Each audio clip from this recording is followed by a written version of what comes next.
Mastering adverbs, a key to English language fluency. Hello language learners. In today's lesson, we're going to delve into the world of adverbs. We will discuss what they are, how we use them, and most importantly, the different types of adverbs that exist in the English language. By the end of this video, you'll be able to recognize and use adverbs with confidence. Adverbs are words that modify verbs, adjectives, or other adverbs. They tell us how, when, where, and to what extent something happens. An example of an adverb is the word quickly in the sentence, he runs quickly. Here, quickly modifies the verb runs by telling us how he runs. There are several different types of adverbs in English, and it's important to recognize each type. Knowing these can help you to communicate more clearly and effectively. Subsection 2.1. Adverbs of manner. Adverbs of manner describe how something happens. They are often formed by adding "ly" to an adjective.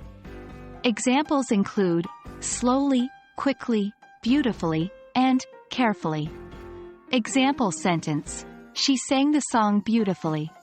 Subsection 2.2. Adverbs of place. Adverbs of place tell us where something happens.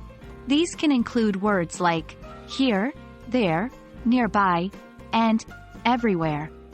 Example sentence: the dog is here. Subsection 2.3. Adverbs of time. Adverbs of time tell us when something happens or how often.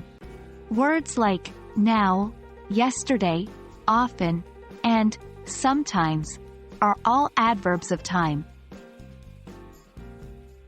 Example sentence: we often visit our grandparents. Subsection 2.4. Adverbs of degree. Adverbs of degree tell us about the intensity or degree of an action, an adjective or another adverb. They include words like very, quite, almost, and too. Example sentence: the soup is too hot. Being able to recognize and use adverbs is an essential part of mastering English. Remember, adverbs can modify not only verbs, but also adjectives and other adverbs, adding more detail and precision to your sentences. Try using a mix of different types of adverbs in your own sentences, and you'll notice your English becoming more fluent and natural sounding. And there you have it, a guide to understanding and using the different types of adverbs. Keep practicing with these, and I promise you'll see a big improvement in your English proficiency. Remember, learning a language is a journey, so take your time and enjoy the process. Until next time, happy learning!